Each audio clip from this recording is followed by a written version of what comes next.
여러분 새해 복 많이 받으시고요. 올해는 다들 원하는 것 성취하시고 더 건강해지시길 기원합니다. 우선 그림을 먼저 보겠습니다. 제조업 자본재 매출 연간 변화율, 이렇게 어려운 얘기가 있는데 자본재가 뭔지 연간 변화율이 뭔지 전혀 모르시더라도 그림을 보고 공통점을 한번 찾아내 보겠습니다. 우선 지표가 여기가 0이죠. 0 이하로 떨어져 내리면 IT 버블 붕괴, 금융위기, 중국발 부채 위기나 코로나 같은 이런 경기 침체나 둔화가 발생을 한다, 이걸 알 수 있고요. 그 전에 전조 증상으로 요 박스친 부분이 5%부터 그 이하 구간인데 높았던 자본재 매출 연간 변화율이 고점 찍고 뚝 떨어져서 이 5% 안으로 들어오게 되면 그때부터는 뭔가 위험 구간이다, 이걸 알 수 있다는 거죠. 주식을 매도할 준비를 하고 있다가 매도를 해야 되는 게 맞는데, 그런데 2022년 요 한 해는 굉장히 운이 나빴던 게 이 지표가 5%에 접근도 하기 전에 기준금리가 너무 급격하게 인상해서 이 변수 때문에 주식시장이 먼저 빠르게 급락을 했어요. 그럼에도 불구하고 지금은 기준금리가 너무 높고요. 실물 경기가 둔화되고 있습니다. 그래서 앞으로 이 지표는 5% 이하로 떨어질 거고 제로 이하로도 들어갈 가능성이 아주 높습니다. 즉 경기 침체가 올 가능성이 점점 높아지고 있고, 그때가 되면 주식시장은 또 거기서 추가 하락할 가능성이 또 굉장히 높다, 이 부분을 기억해야 돼요. 그런데 아니다, 이미 주식시장이 선반영을 해서 폭락을 했으니까 올해부터는 대세 상승장이 펼쳐질 거다, 이런 의견도 있는데, 물론 선반영이 맞을 수도 있습니다. 그러나 지난 2008년에 주식시장이 폭락하던 해에 3월에서 6월까지 주식시장이 일시적으로 반등을 했던 이런 기간이 있는데요. 그때도 대부분 증권사 레포트며 뉴스 전문가분들이 많이 하던 말이 바로 주식시장은 선반영했다, 이 말입니다. 지난 2003년부터 코스피가 2007년까지 아주 장기적으로 대세 상승을 합니다. 그때 주식시장에 뛰어들지 못했던 분들은 상대적인 박탈감을 느끼게 됐었고요. 아, 주식시장이 폭락하면 반드시 주식을 사야지만 돈을 벌 수 있겠구나, 이 부분을 뼈저리게 느끼게 됩니다. 그런데 실제 2008년에 주식시장이 거의 2000포인트에서 1600포인트 정도까지 급락하는 이런 사건이 발생을 합니다. 그리고 나서 2008년 3월부터 6월 사이에 다시 반등을 살짝 하게 되는데요. 그때 상대적 박탈감을 많이 느끼던 그런 개인분들이 가장 많이 주식을 매수했습니다. 결과는 그때부터 또 반토막이 났죠. 2023년 1월, 지금은 선반영이 됐을 수도 있습니다. 하지만 우리는 원칙대로 가는 게 맞겠죠. 우리가 주식을 정말 적극적으로 매수하고 쓸어 담아야 할 시점은 이 지표가 뭔지 모르더라도 자본재 매출 연간 변화율이 뚝 떨어졌다가 추세적으로 반등이 나온다, 이게 확실해지는 이런 시점을 확인하고 매수를 하는 거죠. 물론 최저점에서 이렇게 매수를 하면 좋겠지만 실전에서는 이렇게 페이크가 있습니다. 이런데 보시면 반등을 할 것 같은데 안 하고 더 떨어지고 이런 구간이 있어요. 따라서 확실하게 추세적으로 반등한다, 이게 확인되는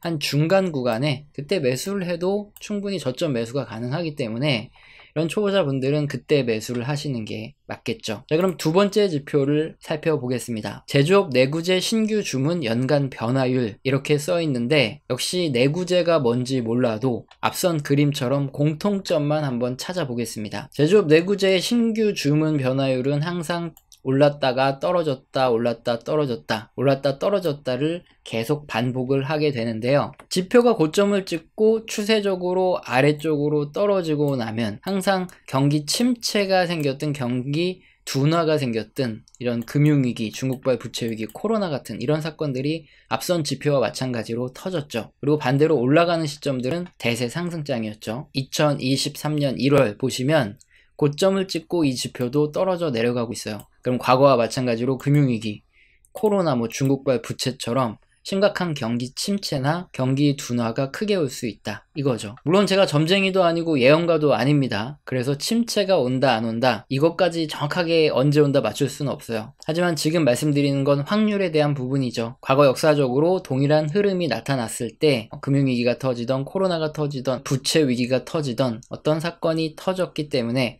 앞으로도 그런 사건이 발생할 가능성이 굉장히 높다는 겁니다. 이 지표들은 뭐냐면 지난주에 발표된 미국의 제조업 선적 주문 재고 지표 중에서 선적 주문 지표, 이 두 가지 지표의 일부 내용을 보여드렸어요. 그런데 어떤가요? 실물 경제 흐름을 잘 알 수 있고 주식시장이 매매 타이밍을 잡는데도 어느 정도 나침판처럼 쓸 수 있겠죠. 이게 대체 무슨 지표고 무엇을 의미하는지 알아보고 싶은 생각이 드실 겁니다. 솔직히 그런 생각이 안 드실 수도 있어요. 그런데 제가 준비해온 게 있기 때문에 한번 들어보셨으면 좋겠습니다. 방금 보여드린 제조업 선적, 주문, 재고 지표는 미국 정부 또는 미연준이 정책을 펼칠 때 참고하기 위해서 제조업이 돌아가는 전반적인 상황을 보기 쉽게 정리한 자료입니다. 미국 내 89개 산업에서 연간 매출액이 5억 달러 이상인 제조업체를 대상으로 주문, 재고, 생산, 출하 등 이런 지표들을 조사해서 인구조사국에서 발표를 해주고요. 미국 GDP를 산출하는 근거 자료로도 사용되기 때문에 미국의 실물 경제를 판단할 때 신뢰도가 아주 높은 자료라고 보시면 됩니다. 그렇다면 우리가 가장 먼저 무엇을 봐야 할 것인가? 예를 들어서 한번 보겠습니다. 국내 삼성전자를 투자하고 계신 분이라고 할게요. 그렇다면 삼성전자는 뭐가 좋아야 주가가 오르죠? 반도체가 영업이익에서 차지하는 비중이 높기 때문에 반도체의 수출이 잘 돼야 주가가 잘 오릅니다. 근데 미국은 중국과 함께 우리나라의 주요 수출국 중 하나이고요. 그림처럼 미국의 반도체가 많이 들어가는 이런 제조업 섹터에 주문이 치고 올라오면서 증가하는 그런 시점에 삼성전자에 대한 주문도 늘어나겠죠. 따라서 이런 시기에 투자를 하는 게 굉장히 유리할 겁니다. 물론 이 지표 하나만 보고 삼성전자를 사라는 얘기가 아니죠. 주가를 움직이는 변수는 몇 가지가 더 있기 때문에 그것도 함께 봐야 되겠지만 그림에서 제가 박스 친 구간처럼 이렇게 컴퓨터 및 전자제품, 전자부품, 전자장비, 기기, 부품 이런 주문들이 세 가지가 동시에 이렇게 올라가는 시점, 이런 시점들에서는 역풍을 부는 게 아니라 순풍이 불어서 배를 밀어주는 거죠. 그렇게 유리한 환경이 갖춰지기 때문에 기업의 상황이 확실히 좋아지거나 조금만 더 좋아져도 빠르게 주가가 올라갈 가능성이 크다, 이겁니다. 그렇다면 미국의 이 컴퓨터 및 전자부품에 관련된 주문 양과 삼성전자의 주가 비교를 해볼게요. 박스 친 부분들을 지금 주가에 그대로 박스를 쳤습니다. 자, 해당 구간들 보시면 주가가 우상향하는 구간들이 대부분이죠. 이렇게 상식에 근거해서 미국이 주요 수출국이기 때문에 관련된 반도체에 주문이 늘어날 수밖에 없는 이런 환경들에서 우리가 삼성전자에 투자를 하면 상식에 맞게 안정적인 수익을 거둘 수 있다, 이런 것들이 확인되는 겁니다. 그럼 상식에 맞춰서 실물 경제의 큰 흐름 그리고 주식시장의 흐름을 살펴볼 수 있는 이런 지표들을 한번 확인을 해볼게요. 일단 경기 흐름을 가장 잘 반영해주는 지표는 어떤 지표가 있을까요? 네, 대표적으로 제조업 중에서 내구재가 실물 경기의 흐름을 가장 많이 반영을 해주고요. 그 중에서도 우리가 가장 먼저 봐야 될 건 신규 주문입니다. 일단 신규 주문이 들어와야 기업들이 이걸 가지고 생산을 하고 출하를 하겠죠. 따라서 신규 주문이 가장 선행하는 특징이 있기 때문에 신규 주문의 연간 변화율 지표를 봐야 됩니다. 그런데 이 내구재라는 건 3년 이상 사용할 수 있는 자동차도 포함될 수 있고요. 기계 설비 등도 모두 포함될 수 있습니다. 실물 경제가 회복되고 점점 성장하는 구간에 공장에서도 생산을 늘려야 되니까 기계 설비 투자 등을 많이 할 거고 운반용 자동차의 구입도 많이 할 겁니다. 따라서 경기 회복의 초기에 보면 이렇게 내구재의 연간 변화율이 빠르게 전년 대비 증가하는 것들을 확인할 수 있습니다. 이때는 대세 상승장이 될 거고요.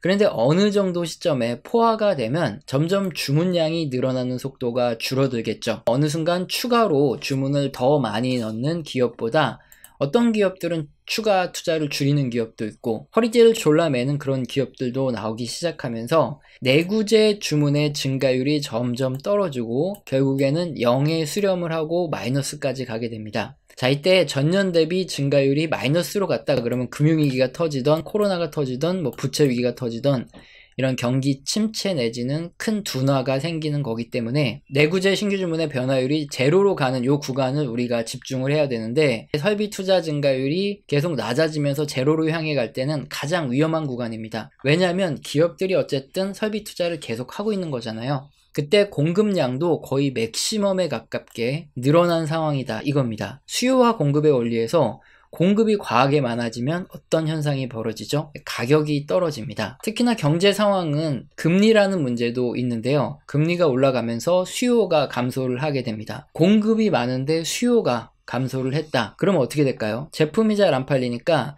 기업들은 생산을 빠르게 줄여야 하고요. 신규 투자는 당연히 줄여야 되겠고, 그리고 생산 라인에 있는 인력 채용도 줄이고 인력을 오히려 감소시켜야 되는 그런 상황에 빠지죠. 그렇게 해고가 늘어나게 되면 수요는 추가로 또 감소를 하고 생산과 소비도 감소를 하면서 경기 둔화와 침체의 연결고리가 만들어지는 겁니다. 그렇다면 2023년 지금의 상황이 어느 정도 이해가 되실 겁니다. 제조업의 내구재 신규 주문의 연간 변화율이기 때문에 이게 플러스에 있다는 소리는 전년보다도 신규 주문을 더 늘린다, 설비 투자를 하건 내구재를 구입하건 이런 것들을 더 늘린다는 소리이기 때문에 좋은 거 아니냐 생각할 수 있지만 그런 게 아니다. 이게 바로 이해가 되셨죠? 경기 침체가 발생할 확률이 굉장히 높은 시점이다 보시면 됩니다. 신규 주문과 같이 움직이는 게 바로 앞서 보여드렸던 제조업 자본재의 출하, 즉 매출액입니다. 신규 주문이 들어오면 이걸 생산을 해서 출하를 하고 선적을 하기 때문에 매출액의 연간 변화율 지표는 앞서 보여드렸던 신규 주문 지표와 거의 유사한 흐름을 나타내고요. 역시나 이 지표가 제로를 향해 갈 때는 굉장히 위험한 시점이고 앞으로 경기 둔화와 금리 인상 등으로 계속 떨어질 수밖에 없는 그런 시점이라는 거죠. 마지막으로 재고 지표를 한번 확인해 보면 재고 지표 또한 흐름은 굉장히 유사합니다. 경기가 회복되고 수요가 증가할 때 기업들은 재고를 늘리겠죠. 그래서 전년 대비 재고 증가율은 빠르게 증가를 합니다. 그러나 경기가 둔화되고 침체에 들어갈 땐 당연히 재고를 줄여야 되겠죠. 그래서 재고 증가율을 계속 낮추다가 결국엔 0 이하, 즉 재고를 전년보다 더 적게 비축하는 이런 구간이 펼쳐지고요. 그런 구간들은 경기 침체 구간입니다. 제가 붉은색에 박스를 쳐놨는데 이 구간들이 재고 증가율이 점점 둔화되다가 마이너스로 가는 시점들이고요. 이때는 경기가 침체가 오고 심각한 둔화가 올 수 있기 때문에 당연히 주의를 해야 되는데 2023년 현재는 어떤가요? 역시나 재고 지표 또한 증가율이 점점 둔화되고 있는 이런 상황입니다. 앞으로 경기 침체 확률이 점점 높아지고 있다는 거 알 수 있죠. 자, 이렇게 미국의 M3 지표라고 불리는 주문 재고 출하 지표를 한번 살펴봤는데 종합적으로 봤을 때 어떤가요? 주문의 증가율도 점점 감소하고 있고 출하도 주춤해지고 재고 증가율도 감소해서 앞으로 이제 마이너스로 갈 수 있는 이런 구간들이 남아있고 미국 제조업체들의 경기가 둔화되고 있고 이제 침체가 남아있는 이런 상황이다. 벌써 우리 눈으로 확인이 되시죠? 주식시장의 선반영 여부나 단기적인 주가 움직임 이런 것들은 우리가 맞출 수 있나요? 절대 맞출 수 없습니다. 하지만 우리는 경제 지표를 통해서 실물 경기는 볼 수 있고 원칙적으로 언제 매수를 해야 되고 언제는 조심을 해서 매도를 해야 되는 시점인가 이것은 알 수 있죠. 원칙대로 지금은 적극적으로 주식을 매수할 시점이 아니다 라는 것 모두가 이해가 되셨을 겁니다. 우리는 다음 사이클에서 크게 하락했던 주문 증가율이 늘어나고 출하도 늘어나고 재고도 늘어나는 그런 시점에서 적극적으로 매수를 해야 되겠죠. 우리 채널에서는 영상 시청하시고 도움되셔서 후원 주시는 분들이 계십니다. 제가 너무 감사하기 때문에 감사합니다라고 말로만 때우지 않죠. 한 달 교육을 진행 중에 있고 매주 진행하고 있어요. 여기서는 산업에 대한 이야기, 종목에 대한 이야기, 산업의 사이클에 대한 이야기가 나옵니다. 영상 하단의 설명란 읽어보시고 해당되시면 꼭 메일 주셔서 교육 받으시길 바랍니다. 오늘 영상도 마음에 드셨다면 구독과 좋아요는 꼭 눌러주시고 지속적인 시청 부탁드립니다. 감사합니다.